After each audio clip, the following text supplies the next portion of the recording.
Today I wanted to talk to you a little bit about this item I picked up for the cabin a couple of years ago. It's a Brita water filter jug. It's been a real game changer, and I thought it was worth sharing. It's real difficult to find good, clean water for drinking and cooking out there.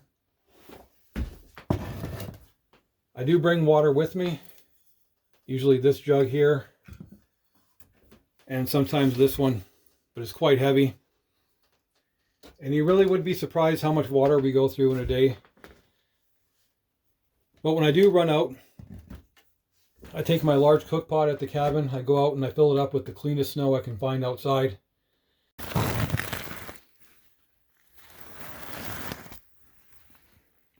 But often after that snow melts, it's full of pine needles, bark, pine cones.